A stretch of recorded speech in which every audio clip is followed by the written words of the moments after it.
sin necesidad. Constantemente debemos vivir en esa evaluación de saber con qué estamos cargando. Hay algunas que no son nuestras. Hay otras que definitivamente tenemos que dejar. Hay otras que forman parte de la vida. Y desde la fuerza del corazón, seguir adelante, tener ánimo, tener capacidad de lucha y dar lo mejor de nosotros. Tú sabes. 5 militares fueron asesinados y otros 16 resultaron heridos por un ataque con explosivos perpetrado por las disidencias de las FARC en zona rural de Balboa, Cauca. En Mañanas Blue, el ministro de Defensa, el general en retiro Pedro Sánchez, dio detalles de los hechos. Emboscada no fue un ataque terrorista. Ahí no hubo disparos, fue la activación de un artefacto explosivo improvisado que habían ubicado en la vía al convoy que iba a llevar ese puente militar de la vida, a conectar la hacienda. El vehículo que fue víctima de ese ataque terrorista era uno de los que iba a brindar seguridad, era uno de los vehículos que iba adelante. Hablando de la relación con el Congreso, el presidente Petro no solo rompió lazos, dijo que esto producía la ruptura de la relación entre gobierno y Congreso, sino que se despachó en toda clase de adjetivos contra los parlamentarios. Felipe les ha dicho, pues no muy amablemente. No, ¿qué no les ha dicho? Traicioneros, sinvergüenzas, absolutamente de todo el presidente, en plan de batalla política, efectivamente, especialmente con el Senado, no con el Congreso, con el Senado, porque en la Cámara el presidente logró aprobar algunos de sus proyectos. El presidente del Senado, que es el destinatario de buena parte de los ataques del presidente, es el senador barranquillero Efraín Cepeda. Senador Cepeda, buenos días. Muy buenos días, Néstor, Ricardo, periodistas de la mesa de trabajo, innumerable audiencia, gracias por la amable invitación. Senador Cepeda, esta relación rota, en palabras del presidente, ¿usted la ve irreparable?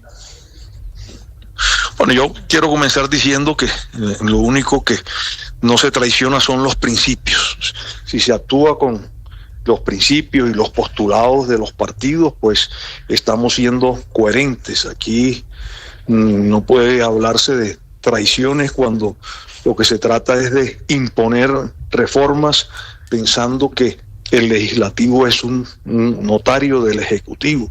Son poderes públicos independientes, Néstor, y cada poder y cada partido toma sus propias decisiones democráticas y eso hay que respetarlo. Ahora, no sé qué significa romper relaciones, yo no he encontrado y he preguntado a los juristas de la Constitución y la ley cómo es que se rompen las relaciones, ¿no? Si es que no nos vuelven a hablar, pues por supuesto el lenguaje nuestro en el Congreso de la República es el lenguaje de la democracia, que se presentan los proyectos, que los debatimos, que los tratamos de concertar, pero cuando pues se tratan de imponer, pues son unas relaciones entonces ya rotas porque de tiempo atrás, porque simplemente se quiere que se marche con imposiciones. Ahora, lo de ayer muy grave, por ejemplo, la intimidación de que fueron objeto los miembros de la Comisión Séptima del Senado de la República, ingresando 200, 300 personas que los tuvieron ahí confinados en una oficina. Muy grave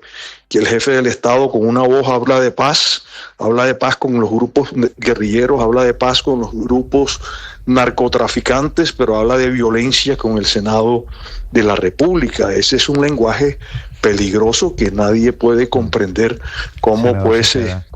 ¿Cuál es el motivo? Usted anuncia que va a ir a la Comisión Interamericana de Derechos Humanos. ¿A qué? ¿A poner una queja contra el gobierno? ¿Por qué razón? No, estamos evaluando todavía, pues es muy temprano para decirlo, pero yo hablé de esa posibilidad porque cuando se trata de que pues se habla de violencia contra el Congreso de la República o el Senado, por supuesto tenemos que acudir a instancias internacionales y ya hemos comenzado los contactos con juristas para ocultar ese camino, porque además a mí como presidente del Congreso tengo que contribuir a la seguridad de los congresistas, de los senadores, que no corran ningún riesgo por esas expresiones altisonantes, y ya varios de ellos me han mostrado unos trinos en contra de algunos miembros de ellos de la Comisión Séptima, ya hablando de muerte, etcétera. Eso conlleva pues este lenguaje violento, esa violencia engendra más violencia. De manera que por supuesto que yo creo que una de las opciones que nos quedan es acudir a las Cortes y seguir exigiendo respeto por el Congreso de la República. Senador Cepeda, le pregunto por eso, ¿usted cómo cataloga el hecho de que el presidente Gustavo Petro y su gobierno decidan convocar a una consulta popular pasando por encima de una decisión de la Comisión Séptima del Senado de la República? No, pues la consulta, pues yo creo que está en todo su derecho, es un mecanismo constitucional. Lo que pasa es que es un camino tortuoso y árido. Lo primero es que la consulta popular no admite, ¿no?, proyectos con articulado. Entonces no sé qué es lo que se le va a preguntar al pueblo colombiano, que si quiere una reforma a la salud o si quiere una reforma pensional o laboral, pues la mayoría de los colombianos quieren mejorar y quieren una reforma, pero no se le puede preguntar. Es lo primero que no se puede. Lo segundo, las preguntas tienen que ir al Senado de la República. El Senado tiene 30 días para debatirla. Luego, la registraduría 4 meses, ¿no?, para convocar unas elecciones. Lo primero que pregunta es con qué plata, ¿no? Si no hay plata ni siquiera para las elecciones atípicas de 2025, y este es un costo que no puede bajar del $500 billion de pesos. Lo otro es que se requiere un umbral de 1/3 del censo electoral, censo que está llegando alrededor de 41 millones de personas. Eso da casi 14 millones, ¿no?, de la votación para que se cuenten los votos, de manera que son temas muy complicados de lograr en tiempos muy largos, y el invierno también se está acabando. Claro. Senador Cepeda, en ese procedimiento, ¿la plenaria del Senado podría negar la convocatoria a la consulta popular? Perfectamente, porque se le consulta, y dice la Constitución y la ley, a la plenaria del Senado. Si no pasaría. Si el Senado pues es testigo ático, testigo mudo, pues no pasaría por el Senado. No, el Senado tiene que votar, ¿no?, si acoge o no esa consulta popular. Mire, si se gasta los 500.000 millones de pesos. Mire, el ministro del Interior, Armando Benedetti, hace unos minutos nos decía aquí que la Comisión Séptima del Senado le había dado papaya al gobierno porque este era el punto de partida de la campaña rumbo a mantener el poder en el 2026. ¿Qué opina frente a esa afirmación del ministro? Pues ya no lo ocultan entonces. O sea, yo creo que desde esos cargos públicos no se puede hacer la política. Y si lo están haciendo precisamente con un fin electoral para la campaña de 2026, pues queda al descubierto que ellos no quieren reforma, sino quieren campaña. Y realmente yo quiero decir que al menos no varios de los partidos, y mi partido, pues presentamos también una reforma laboral. Queríamos que hay una reforma laboral que es válida, que no golpee el empleo de los colombianos, que no incremente la informalidad. Porque, por ejemplo, esta reforma, y también hay que decírselo al país, mire, esta reforma, según el Banco de la República, puede destruir alrededor de 450.000 empleos, que no es menor. Puede incrementar la informalidad de un 54-55%, 3, 4, 5 puntos más. Y aquí los primeros que comienzan a perder son las microempresas y las pequeñas empresas. Es que cuando se habla del sector empresarial siempre se piensa en los grandes conglomerados. No, el 90% del tejido social del país, empresarial y generador de empleo, son MIPYMES, que son los primeros que van a llevar un golpe fuerte si se aprueba una reforma de esta naturaleza. Además, como lo han expresado varios senadores de la Comisión Séptima, también inconstitucional, porque está mal tramitada, no como estatutaria, sino como ley ordinaria. Sí. Senador, una pregunta final. Tal como están las cosas que usted acaba de relatar, pues, y que el país ya conoce, ¿usted ve viable o posible que el Senado le apruebe esta consulta al presidente tal como están las cosas? No, hay que esperar cómo son las preguntas que formulan. Si formula una pregunta, usted quiere una reforma a la salud, pues Todos queremos una reforma a la salud que se está destruyendo en este momento. El cómo es el tema. Entonces, no sé cómo van a enviar esas preguntas porque articulado no se permite tampoco en las consultas populares, de manera que ese otro escenario. ¿Cómo así que articulado no se permiten las consultas? No puede poner el articulado de un proyecto, ¿no? Pero dijo esta mañana Benedetti que ellos van a preguntar, ¿está usted de acuerdo con que las horas extras operen a partir de tal momento o que se paguen los dominicales y festivos? ¿Eso no se podría? Sí, serían algunas preguntas independientes, sin articulado, ¿no? Y habría que evaluar y, por supuesto, ya es el espacio para los juristas. Vamos a ver, ellos ni siquiera están seguros todavía cómo serían las preguntas. Ahí sí me gustaría esperar que las hicieran o que las expresaran para poderlas estudiar y poder pronunciarnos en fondo. De acuerdo. Sí. Senador Cepeda, gracias por acompañarnos. Le deseo un feliz día.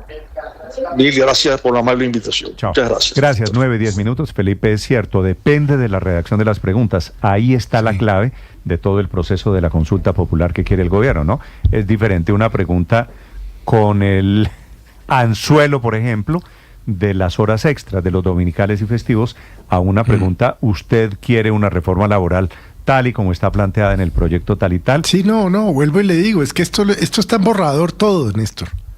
Absolutamente todo está en borrador. Entonces hay que esperar, pero va a ser un camino tortuoso y culebrero. Y de meses y costoso. Pero, Néstor, sabe que yo creo que lo mejor, a menos que las preguntas vengan muy mal redactadas, lo mejor es que el Senado le dé luz verde a esto y que esto vaya a las urnas. Me parece que es supremamente interesante que esto ocurra. Yo no creo que eso sea una violación a las prerrogativas del Congreso. Esto es un mecanismo constitucional. Yo, por supuesto, no estoy de acuerdo con esas reformas, lo he expresado acá, pero me parece buenísimo que se haga esto, en lo que además el gobierno está corriendo un riesgo muy grande, Néstor, que es poner a prueba finalmente su tesis de que tiene un gran respaldo popular, que esa ha sido la tesis del presidente Petro, que todo esto son movidas de la oligarquía y del rico epulón y no sé qué, y que en el fondo las clases populares están con él y están listas a movilizarse. Entonces, 3 años de estar repitiendo esa historia, bueno, miremoslo entonces, pongámoslo a prueba,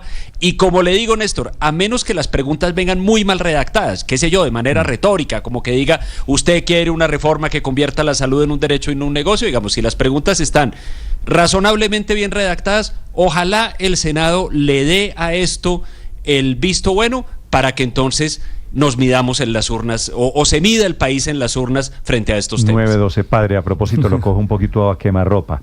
Como el presidente Petro habló anoche de Epulón y de los epulones, esta es una referencia a viejos sacerdotes de la antigua Roma. No, más exactamente es una referencia a una parábola que trae el Evangelio de Lucas, una parábola, la de Lázaro. ¿Te acuerdas? En la que Lázaro está tirado en el piso y hasta los perros le lamen las llagas y no tiene comida, y hay uno un rico epulón que banqueteaba y banqueteaba. Pues nada, esa referencia a los que banquetean y les importa nada los pobres. Cuando él dice epulón y epulones, es como si dijera los riquitos de hoy, tal cual, los insensibles. Sí, usa la metáfora bíblica para eso.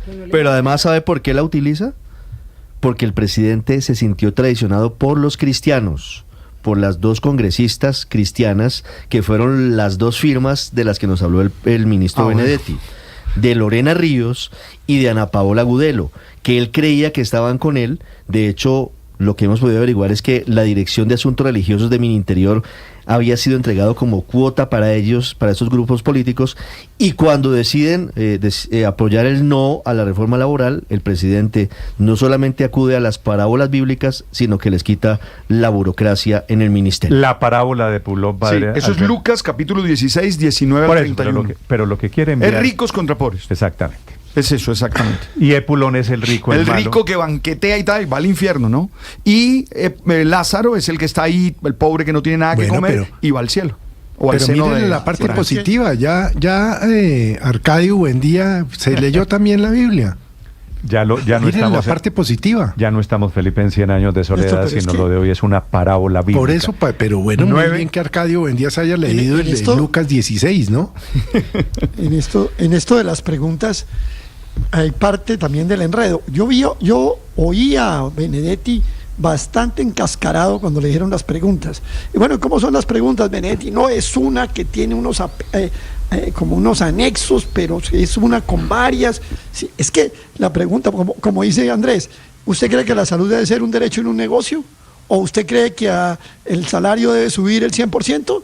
Esas son preguntas que son manipuladas. Me acuerdo, Néstor, de una anécdota, no sé si usted se acuerda, de Carlos Gaviria cuando el referendo de Uribe. Sí. Él contó que una señora se gastó hora y media contestando y entonces fueron al cubículo y le dijeron, señora, pero usted ¿por cuánto se está demorando tanto? Dijo, no, es que hasta ahora he podido contestar la primera pregunta.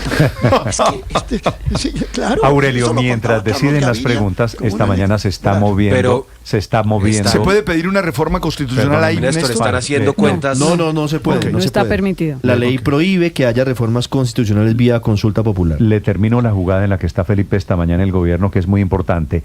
El remesón político es como ayer quedaron planteados apoyos y se desnudaron faltas de apoyos. Esta mañana el gobierno está echando a las cuotas de los congresistas que tenían todavía amigos, parientes en el gobierno. Eso fue inmediato. Decisiones de esta mañana, Ricardo. Mire, se va Alexander Jaimes de la Dirección de Asuntos Religiosos del Ministerio del Interior, que según nos dicen era cuota burocrática de los partidos cristianos, del Mira y de Colombia Justa Libres. O sea, lo de ayer está provocando terremoto político. Y lo otro es que le pidieron pidieron la renuncia a Silvia Patricia Pinto, del Fondo Nacional del Ahorro. Silvia Patricia Pinto es hija del senador Miguel Ángel Pinto, a quien el ministro Benedetti atribuye la iniciativa de la ponencia de archivo de la reforma laboral. ¿Y ella había llegado al cargo por el papá? No lo sé, es posible que sí. Recuerde que en el inicio del gobierno, aún más congresistas liberales formaban parte de la coalición. Se hablaba incluso de Positiva, de la empresa de seguros del Estado y de otros cargos burocráticos para ese sector de los liberales. Pregunto si había llegado, Felipe, porque en esto me parece que el gobierno tiene que tener cuidado. La gente que está en la oposición también tiene derecho a ejercer un cargo público, ¿no? No es que todos los hijos de todos los... Y más en esas entidades que son más técnicas, como el Fondo Nacional del Ahorro.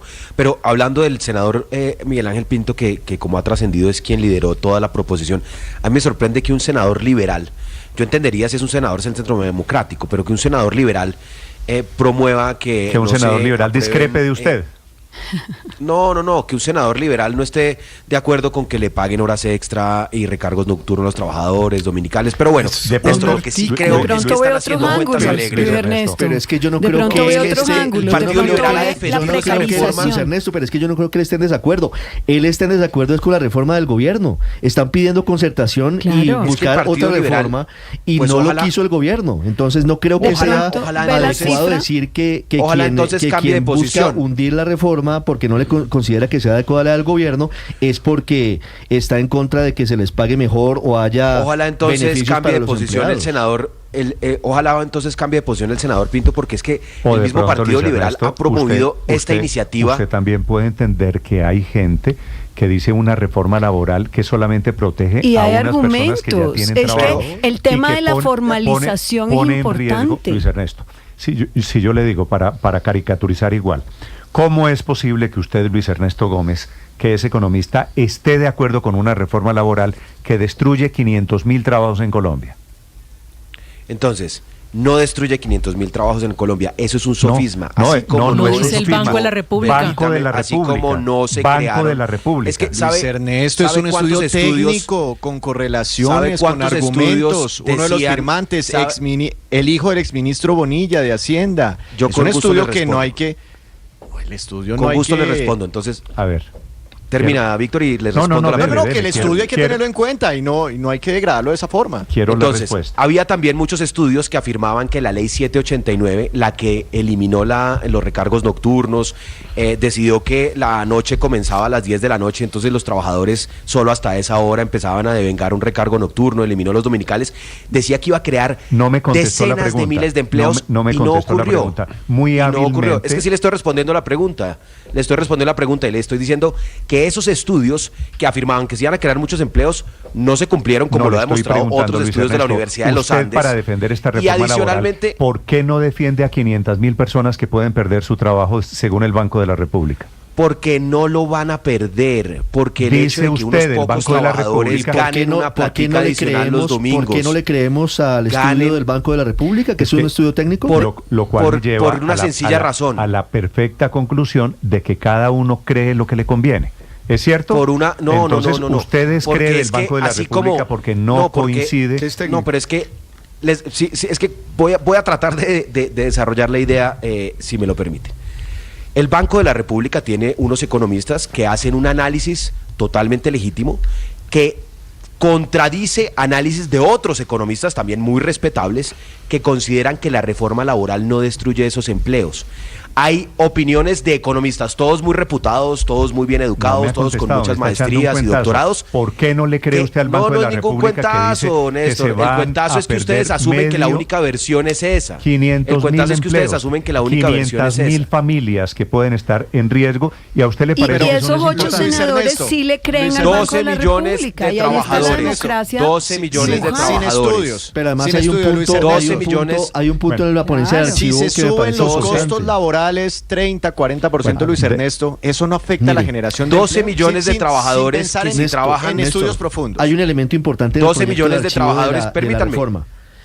Dice la reforma del proyecto de archivo: se recomienda archivar la iniciativa y replantearla a través de proyectos de ley ordinaria que aborden de forma más consensuada y específica los desafíos actuales en materia laboral. Mire, había en la reforma laboral que quienes piden archivar la reforma estén en contra de mejores condiciones laborales, simplemente consideran que la propuesta del gobierno no es adecuada, es inconstitucional y es regresiva. Es que la propuesta del gobierno ha cambiado muchísimo, Ricardo. La propuesta del gobierno contenía, por ejemplo, unos temas de derecho colectivo que era realmente gravoso y perjudicial para las empresas. Todo eso se eliminó en la Cámara. Es que la propuesta del gobierno desapareció hace aproximadamente 6 meses. Hoy lo que hay es una propuesta de congresistas. Hay 4 ponencias. Hay una ponencia de la congresista Norma Hurtado que, por ejemplo, está concertado con empresarios, con gremios. Hay una ponencia de Fabián Díaz que también tiene muchas diferencias. Y hay una ponencia de los del Pacto Histórico. Es que lo que hay es oportunidades de concertación. Y por eso ese discurso que es que va a acabar con el empleo, porque hay un estudio que dice eso, cuando hay otros 5 o 10 estudios que dicen lo contrario.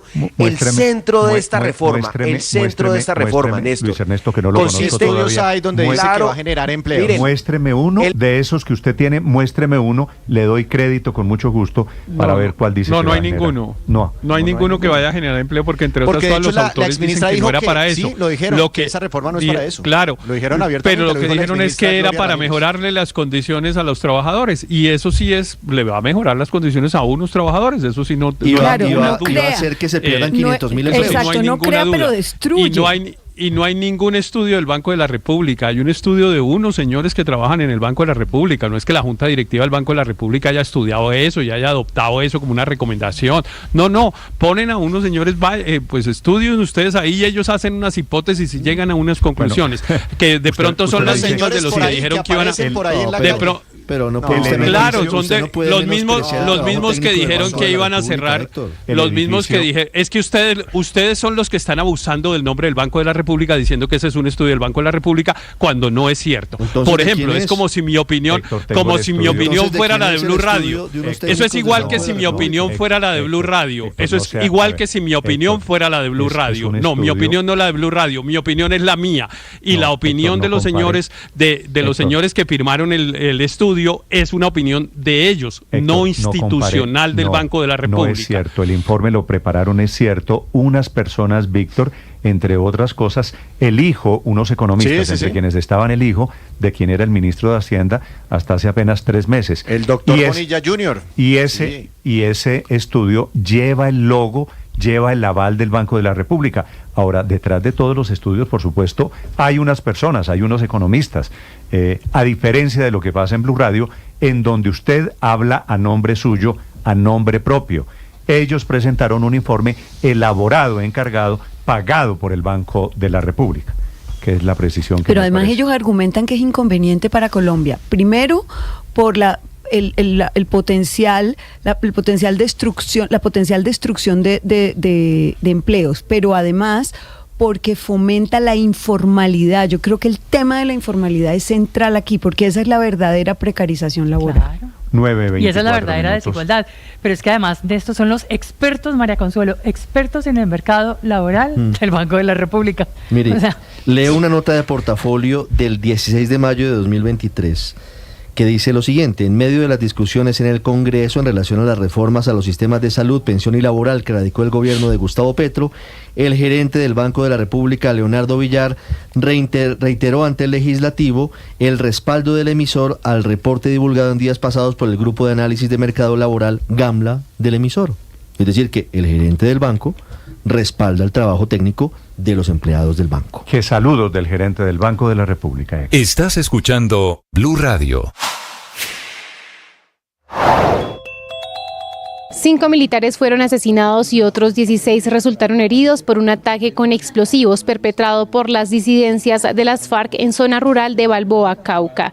En Mañanas Blue, el ministro de Defensa, el general en retiro Pedro Sánchez, dio detalles de los hechos. Emboscada no fue un ataque terrorista. Ahí no hubo disparos, fue la activación de un artefacto explosivo improvisado que habían ubicado en la vía al convoy que iba a llevar ese puente militar de la vida, a conectar la hacienda. El vehículo que fue víctima de ese ataque terrorista era uno de los que iba a brindar seguridad, era uno de los vehículos que iba adelante. Pero ya el tema es supremamente complejo, es una acción vil, repudiable, en la cual encontramos este lamentable resultado frente a una decisión absoluta del gobierno nacional de recuperar el cañón del Micay para los campesinos, para los colombianos. Sigan la entrevista completa en nuestro canal de YouTube. En Blue le ponemos cara a la radio.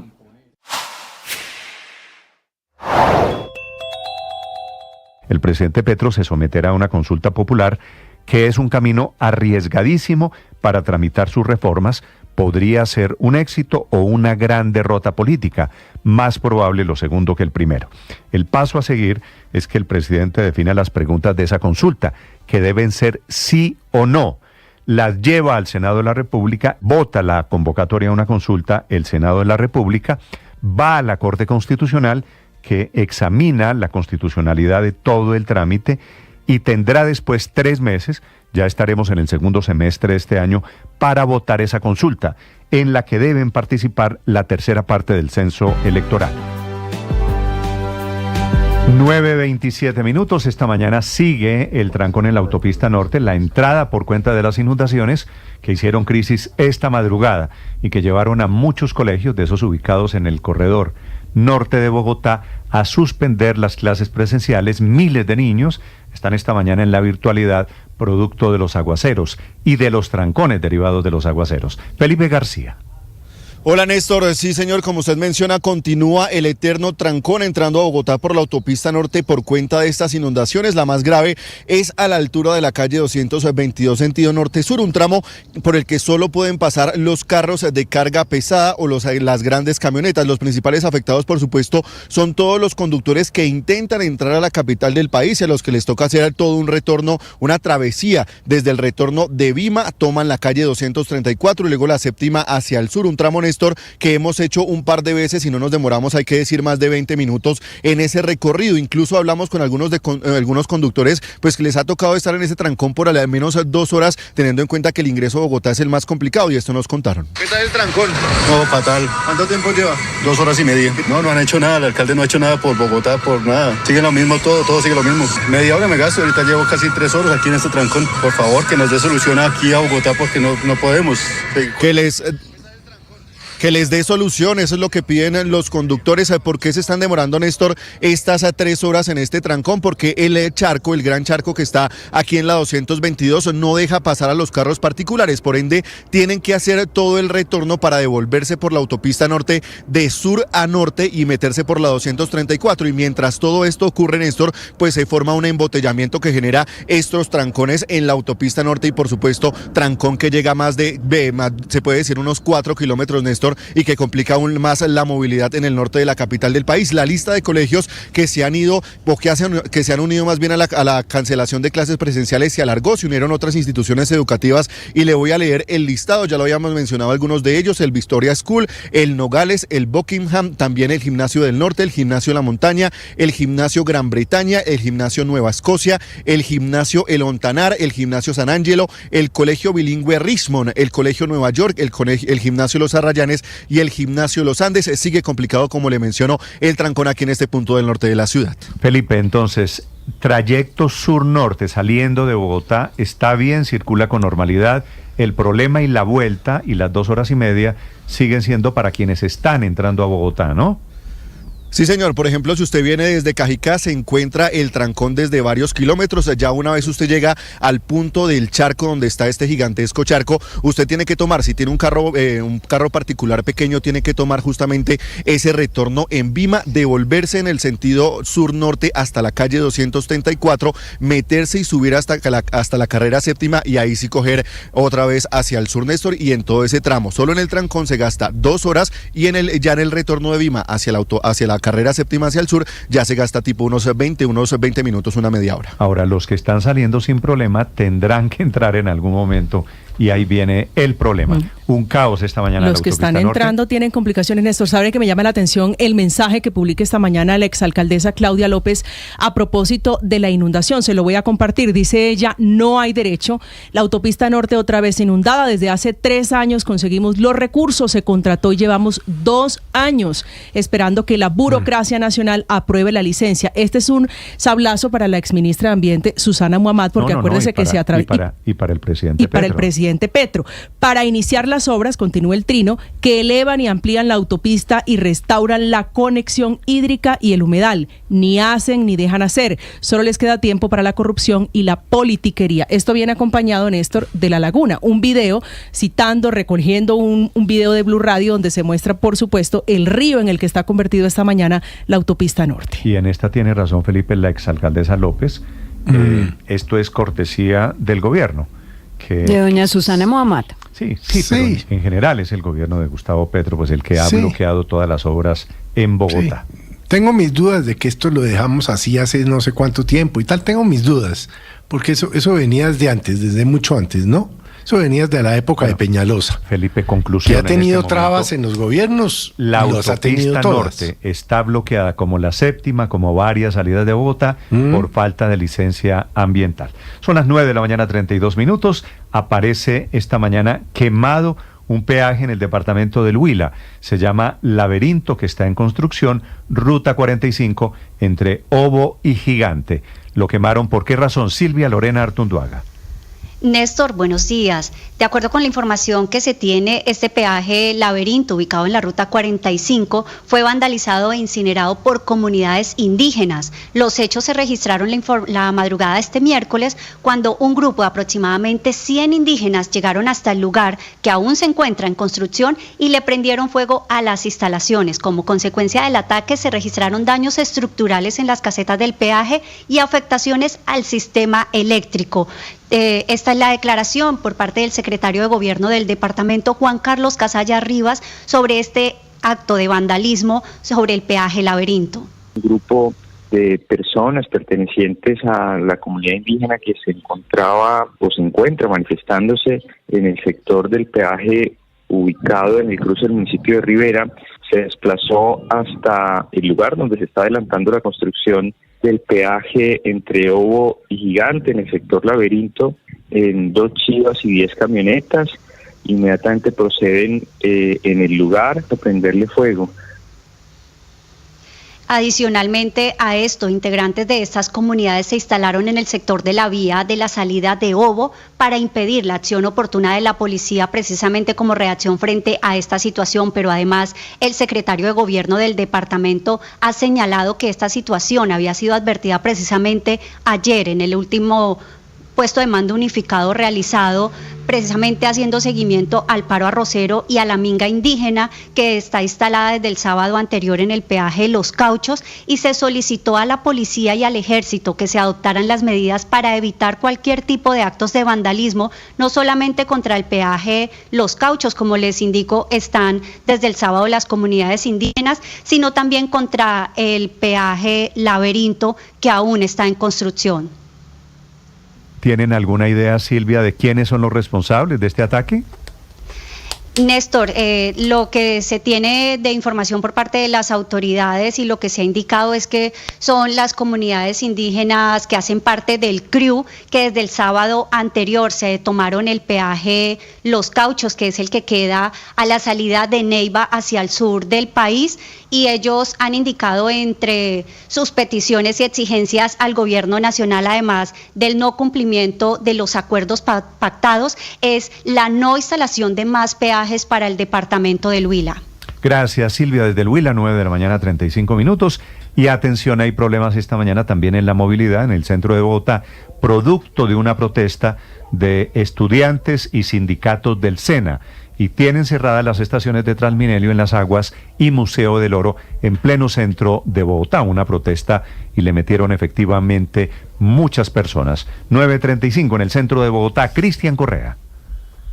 Néstor, buenos días. Y a esta hora es muy complicada la movilidad en el centro de la capital del país, especialmente sobre la avenida Caracas, por donde transitaba, como usted lo decía, una movilización de aprendices e instructores del SENA que van hacia la Plaza de Bolívar. Hay que decir que en este momento ya están acercándose hacia la Plaza de Bolívar, por lo que la empresa Transmilenio informó que ya retomaron las condiciones de seguridad y por lo que empieza en este momento a operar nuevamente las estaciones sobre el eje ambiental de Las Aguas y Museo del Oro, y que se cancelaron también los desvíos que se estaban dando en la estación de La Mariposa. Hay que decir que esta manifestación inició en 2 puntos, uno sobre la carrera 13 con calle 65 y el otro sobre la avenida Caracas con calle 52. En la intersección de la avenida Caracas con calle 26 se encontraron para avanzar hacia la Plaza de Bolívar. Son estudiantes e instructores del SENA que van hacia la Plaza de Bolívar, son los mismos que ayer protestaron dentro del Senado de la República oponiéndose al archivo de la reforma laboral.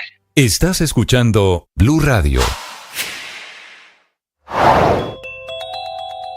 La derrota en el Congreso es una de las 2 penas con las que tuvo que lidiar ayer el ministro Armando Benedetti, porque mientras intentaba que no le hundieran la reforma laboral, estaba siendo notificado de una nueva decisión de la Corte Suprema de Justicia, que es su juez. Por su fuero, la Sala de Primera Instancia va a asumir el juicio por injuria a la exdirectora del Instituto Colombiano de Bienestar Familiar, Lina Arbeláez. Es un proceso que tiene origen en una serie de trinos que el hoy ministro emitió los días 23 de abril, 17 de julio y 22 de agosto del 2022, haciendo graves acusaciones y directas de corrupción y saqueo contra la entonces funcionaria del gobierno del expresidente Iván Duque. Este caso había quedado el año pasado congelado con un llamamiento a juicio en diciembre del año pasado, porque sus palabras, a juicio de la Fiscalía, atropellaron la dignidad. Para quienes usan Uber, por ejemplo, usted. Yo uso Uber casi siempre. Calificación en Uber, no para los conductores de Uber, que también la hay. Usted puede. Sí, yo califico normalmente, todos los días. ¿Generoso en la calificación? Depende. Depende si es un buen servicio, si está limpio el carro, si pasa todo. Yo uso taxis a través de Uber. Con la calificación que con la propina. Tenía que ser. Yo sabía que ya iba a terminar el Víctor. Se veía venir. Esta que está saliendo esta mañana, Víctor, es calificación no solo de los pasajeros a los conductores, sino de los conductores a los pasajeros. Sí, lo cual está bien. Es que se pueden calificar mutuamente. Entonces, Uber está revelando las ciudades, Néstor, con las mejores y peores calificaciones de los conductores a sus usuarios. ¿Y qué es lo que califican? Digamos, ¿qué es lo que podría dañar su calificación como usuario ante Uber? En primer lugar, tiempo de espera prolongado en la recogida. Si usted deja 4, 5, 10 minutos esperando al señor de Uber, ahí va perdiendo puntuación usted como usuario. Actitud irrespetuosa hacia el arrendador y su vehículo. hay que comportarse bien. En tercer lugar, limpieza del vehículo, ¿sí? Las personas que se ponen a comer chitos dentro del carro y demás y dejan los papeles ahí tirados, ahí usted va perdiendo su calificación. Cambios de ruta sin realizarlos a través de la app. Señor, por aquí, la derecha, vamos, volteemos por aquí. Eso también va desmejorando su calificación. Y en quinto lugar, cuando usted da una ubicación equivocada o imprecisa del lugar de la recogida. Pero entonces esta es la clasificación. Pero Víctor, perdóneme, por partes. ¿Cuánto tiempo puede esperar? ¿Cuánto es prudente que sea el máximo que puede esperar un conductor de Uber? Cuando uno pide el servicio, el señor dice, ya llegué, le dicen, señor Grosso, ya llegó su conductor de Uber. ¿Cuánto tiempo lo debe esperar máximo? Yo no sabría, pero después de 3 minutos, de 2 minutos... La aplicación da hasta 5 minutos. Hasta 5 minutos. Hasta 5 Después de 5 cierra la Es que yo uso otra, yo no uso Uber, pero en la mía son 3 minutos. Pero es que hay gente que sí se descara. Dios mío, 10 minutos sí, el man esperándolo 15 abajo. minutos, o cuando van a recoger a alguien después de una fiesta y el señor se amaña media hora. Ese tipo de conductas son las que califican los conductores de Uber. Pero está bien. Y estas son las características, Víctor. Si los señores de Uber, los conductores, califican mal a los pasajeros, ¿cuál es la consecuencia?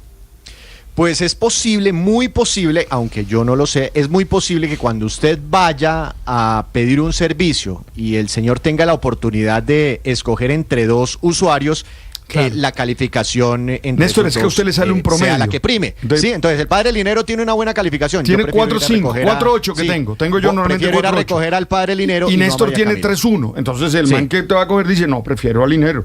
O al revés. Por la calificación. Sí, la diferencia es que yo tengo 3.1, pero yo soy generoso en propina. Es que eso es, es que el tema de fondo es la propina. Todo termina ahí. El más y el menos. Usted es muy decente, pero muy tacaño. ¿Qué va? Pero mire, estas son las ciudades peor calificadas por los conductores de Uber. En quinto lugar, Villavicencio. Cuarto lugar, Cartagena. Tercer lugar, Pereira. Este es el ranking de los pasajeros peor calificados, Víctor. Sí, los peores calificados. Segundo lugar, Quilla, padre, Barranquilla. Llegué.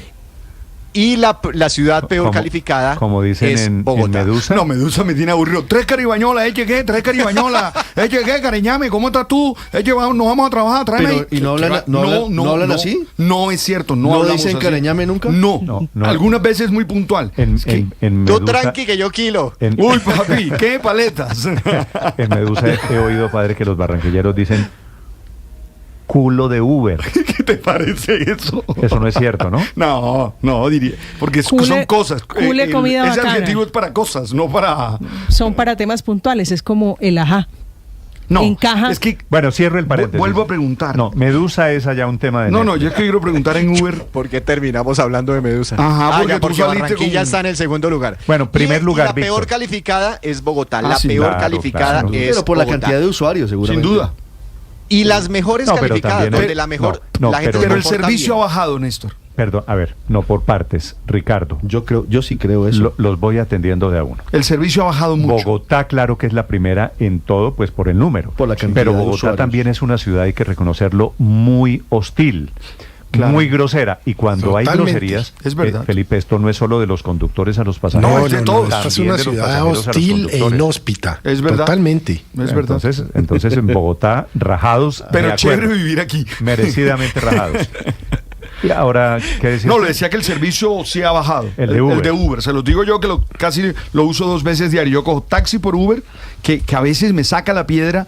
Porque imagínate tú que ahora han cogido la manía de los taxistas de los ¿Cómo se taxistas dice? ¿Cómo? que van hablando y por teléfono mientras uno está atrás. Sí, lo llevo, aquí va. Y uno yo en cualquier momento pues le digo, ¡ay, qué bro! Lo llevo, Lo asusta. tacaño, pilas. No. Hay que decirle a Hoy me Néstor tocó a que mí, no hoy todo me es tocó la a mí, plata. pilas, No todo O es la plata. pilas que no paga.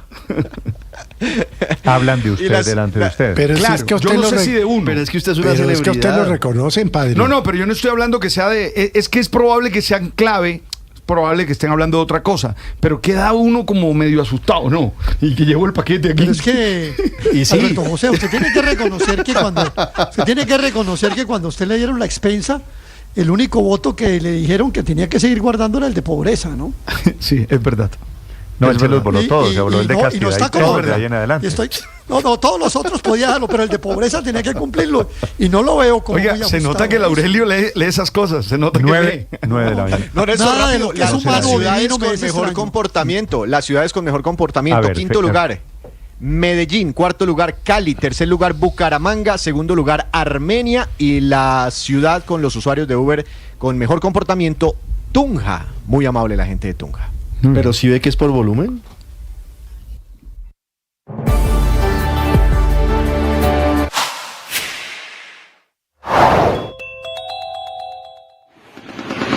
Al menos 5 militares asesinados y 16 más heridos deja el ataque terrorista de las disidencias de las FARC en zona rural de Balboa, en el departamento del Cauca. Con angustia, miedo y mucha preocupación, un soldado del ejército en el departamento del Cauca imploraba por ayuda luego de que la patrulla en la que se movilizaba su tropa fuera atacada con explosivos. Muchachos, háganme un favor, nos acabaron de levantar, marica, nos levantaron, hay soldados muertos, hay heridos. Si ustedes pueden avisar que hay unos kilómetros más abajo de Balboa hay compañeros muertos, colaboren ustedes de pronto pidiendo apoyo por la central, ya estoy informando. Este atentado se registró en zona rural del municipio de Balboa, donde estos militares se encontraban escoltando el puente militar que reemplazaría la estructura destruida días atrás por los disidentes de las FARC en el corregimiento del Plateado en Argelia. En Mañanas Blue, el ministro de Trabajo, Antonio Sanguino, denunció que hay un bloqueo institucional por parte de los congresistas que han solicitado que se archive la reforma laboral propuesta por el gobierno Petro. Pero eso es lo que quieren negar quienes pretenden archivar la reforma laboral, que ya viene con una gran concertación y un gran acuerdo en la discusión en Cámara de Representantes. El articulado que está en manos de los 14 congresistas de la Comisión Séptima, los 14 senadores, no es el mismo articulado que se presentó en marzo del año pasado. Muchas modificaciones ha sufrido este proyecto. Es más, si ellos creen que tienen las mayorías, pueden derrotar los artículos que quieran derrotarlos en la discusión del articulado, pero ni siquiera quieren hacerlo, y de manera, yo creo que sectaria, generando un bloqueo institucional, han negado o quieren negar esta reforma, la discusión de esta reforma, como lo hicieron con la reforma a la salud en su momento, y como lo quieren hacer de nuevo con la reforma a la salud que se aprobó en la Cámara de Representantes en la semana pasada. Sigan toda esa información en bluradio.com. En Blue le ponemos cara a la radio.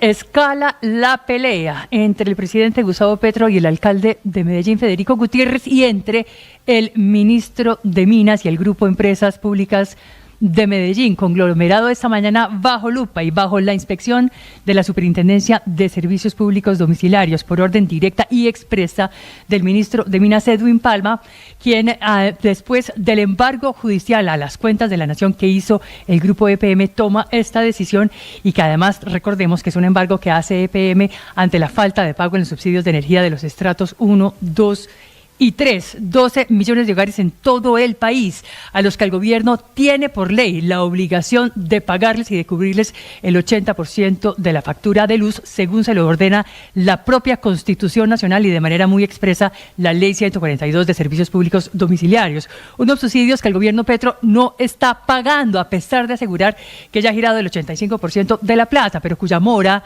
tiene asfixiadas hoy a 27 empresas de servicios públicos en toda Colombia, incluyendo a empresas públicas de Medellín y de manera muy particular a su filial Afinia, que atiende a 4 departamentos de la costa atlántica y a la que se le debe casi el 50% del monto total.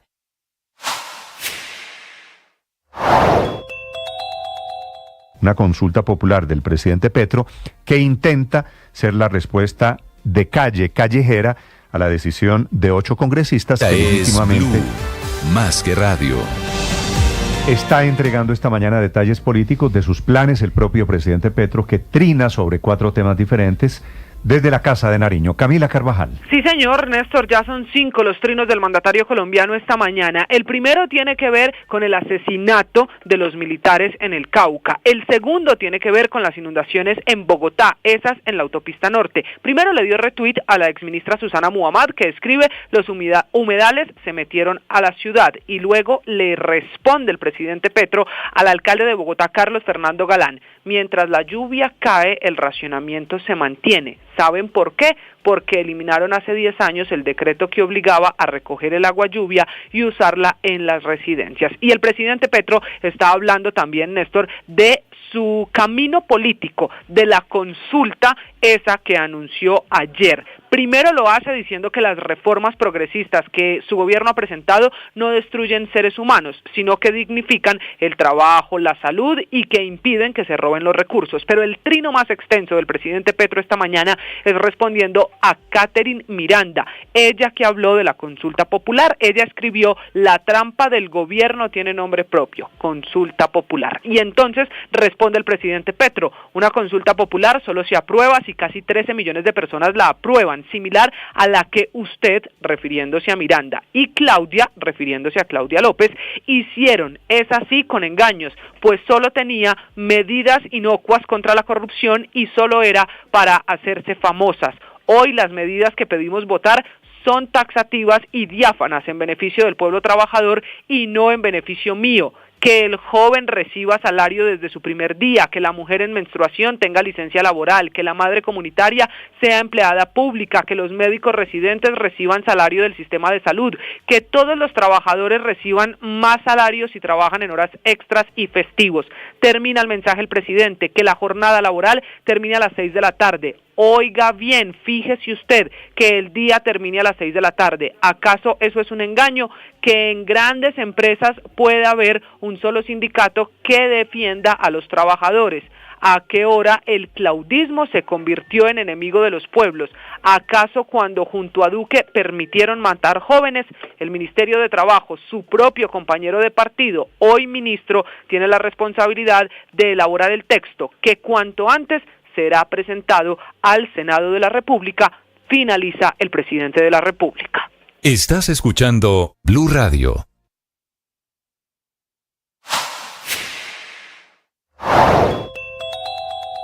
El presidente Gustavo Petro comenzó oficialmente su campaña para mantener el poder en 2026 por medio de la consulta popular que ha convocado y que ha anunciado para apoyar y sacar adelante a través de los votos directos de los ciudadanos las reformas sociales. Es un mecanismo que tiene diferencias con el referendo y con el plebiscito, que son los que están previstos en la Constitución. Requiere un número mínimo de votos, requiere una pregunta o dos preguntas que tengan respuesta sí o no.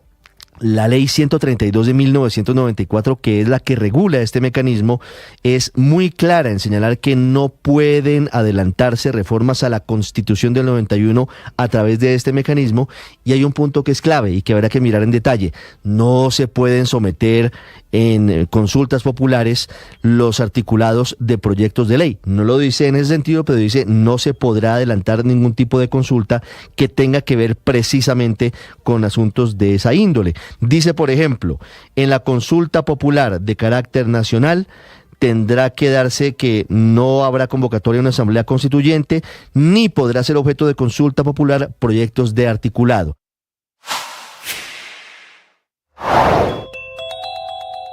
Se levantó el paro arrocero en los departamentos de Tolima y Huila. Tras una nueva jornada de negociación, gobierno y campesinos llegaron a un acuerdo para suspender los bloqueos. 9:52 minutos. La única buena noticia hoy para el presidente Petro es que los arroceros llegaron a un acuerdo con su gente, con los representantes del Ministerio de Agricultura, un acuerdo para levantar el paro y las movilizaciones y los bloqueos que duraron algo más de una semana. Don Carlos Argüello es productor de arroz, estuvo en Saldaña, creo. Señor Argüello, buenos días. Gracias, muy buenos días, Néstor. ¿Usted está en Saldaña, en Puerto Saldaña todavía? Estoy aquí en Saldaña, Tolima. Sí, señor. Soy un arrocero de aquí del distrito de Uso Saldaña, Uri Saldaña. Sí, señor Argüello, ¿el acuerdo es total o el acuerdo es parcial? El acuerdo llegó anoche, llegamos a desde el día 3 de marzo nos habíamos reunido con la viceministra Heidi Ortega y unos ministros que vinieron de Bogotá a la mesa de negociación en el Espinal en Usocoello. Habíamos ya debatido ya 9 días ayer y a las 10 de la noche se llegó a una negociación total para nosotros levantar el paro arrocero. ¿Y cuál es el compromiso del gobierno, señor Argüello? ¿Cuánto les van a pagar para mejorar la rentabilidad del negocio? Pues por el lado del gobierno se consiguieron 21.938.000. 21 para y pico medianos que serán distribuidos ¿entre quiénes o con qué criterio? Entre medianos y pequeños agricultores de Tolima, Huila. Sí, productores de arroz, no molineros, que era lo que quería el presidente Petro. Productores de arroz. Sí, y eso significa distribuir ¿cómo? ¿Por hectárea o por carga? O por hectárea nos dieron el Ministerio de Agricultura, el Gobierno Nacional nos dio 15.000 pesos por carga de arroz a los pequeños agricultores y 9.600 a los medianos agricultores. ¿Usted es pequeño o mediano, señor Argüello? Yo soy pequeño agricultor. ¿Cuántas hectáreas tiene usted para ser pequeño, por ejemplo? Para ser pequeño, pago un rango de clasificación de media a 5 y de 5 a 10 ya es mediano. Ok. Usted es tolimense, ¿no? Sí, señor, tolimense. Neto tolimense 100%. No se le nota casi. Señor Argüello, a usted como pequeño productor de arroz, ¿le van a dar 15.000 pesos a modo de subsidio? Sí, por un subsidio.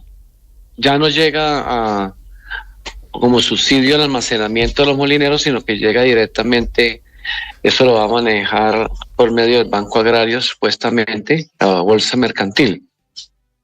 ¿Y qué va a pasar finalmente con el fondo de estabilización de los precios que estaban pensando ustedes, que habían pedido, y que finalmente se sumaría a otros 6 fondos para el sector agrícola, productos del sector agrícola que hay en el país? Pues nosotros lo que le pedimos al Gobierno Nacional y a la viceministra, la ministra, es que, por favor, estamos solucionando en este momento esta campaña falta la B, cómo nos llegue, ¿entiende? En este momento el gobierno nos ha dado ese aporte, estamos perdiendo nosotros entre 1.500.000 2 millones de pesos por hectárea. Entonces, no sé el otro semestre porque supuestamente se avecina la cosecha del llano en ese tiempo, ya ellos están en este momento para regar, entonces llega mucha abundancia de arroz. Hartas toneladas de arroz salen del llano, más la que nos están importando, entonces los molinos se agrupan mucho de arroz, entonces el precio tira a la baja, por ese motivo. Sí. Don Carlos, cuando empezaron ustedes el paro hace más de una semana, decían que mínimo tenían que vender a 220.000 pesos la carga, más o menos, ¿no? Como para compensar los costos de producción y no entrar en pérdidas. Con estos 15.000 pesos que entrega el gobierno a pequeños productores y casi 10.000 pesos a los medianos, ¿se llega a esa cifra de los 220.000 pesos? No, ahí con esa cifra quedamos en 200.000 pesos, 185.000, en este momento el molino nos está cancelando, Paddy, y más 15.000, llegamos a un tope de 200.000 pesos, quedamos todavía en pérdidas. ¿Y entonces? Pero al ver que el gobierno ya da 9 días de negociación y de desgaste de los que están poniendo el pecho al paro, nosotros en mesa de negociación, pues nos tocó aceptarlos, pero yo veo que conveniente que el gobierno tiene que pensar en el agricultor, que en este momento estamos a pérdidas, todavía quedamos a pérdidas. Un criterio diferente, repito la cifra, 15.000 pesos por hectárea para campesinos pequeños, 9.800 para campesinos medianos, es lo que aceptó subsidiar el gobierno. Me da la impresión de que los derrotaron, señor Argüello, ¿o usted quedó con la sensación de que los derrotaron? Pues al no haber más negociación, nos tocó aceptarlo porque qué más podíamos hacer nosotros, ya el gobierno, pues no podíamos más dialogar, ya 9 días de diálogo y no se daba nada y la gente ya pues a presionar más en las carreteras y pues sabe que también nosotros tenemos agricultores que están pasando el arroz para el espinal y entonces iba a formar un caos entre nosotros mismos. Entiendo. Pues hay que ver el vaso medio lleno. Para adelante, señor Argüello, gracias. Muchas gracias, Néstor, que estén muy bien. Feliz día. Los productores desde el simbólico Puerto Saldaña, en el departamento del Tolima, levantando esta mañana, levantando los bloqueos, volviendo a la normalidad. Estás escuchando Blue Radio.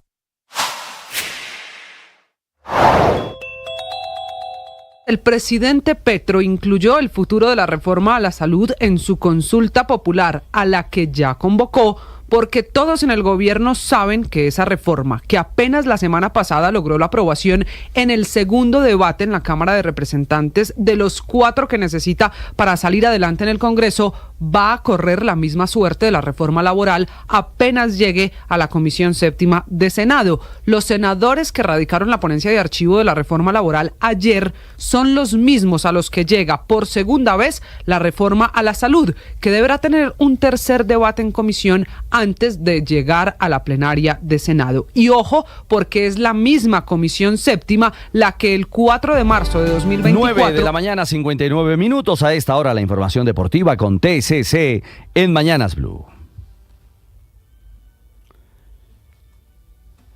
Qué caliente está la Champions. Primero el duro golpe al Liverpool. Críticas a Slot, críticas a Lucho Díaz, críticas para todos. Debacle para el club inglés que mandó en la fase de grupos y quedó afuera en octavos de final. La dicha es francesa gracias a este cobro final.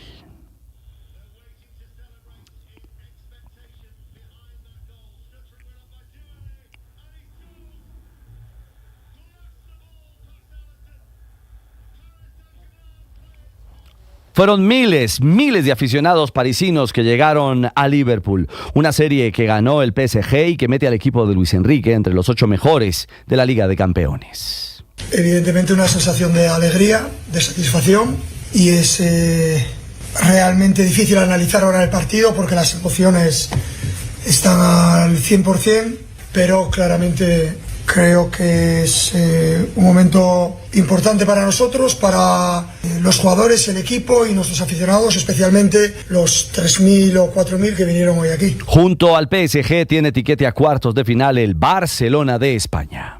Se la roba tremendo Alejandro Balde, carrera de Balde, tremendo Balde a la izquierda, Rafinha a la derecha, Lewandowski, Balde, le derriban o no, Rafinha, gol.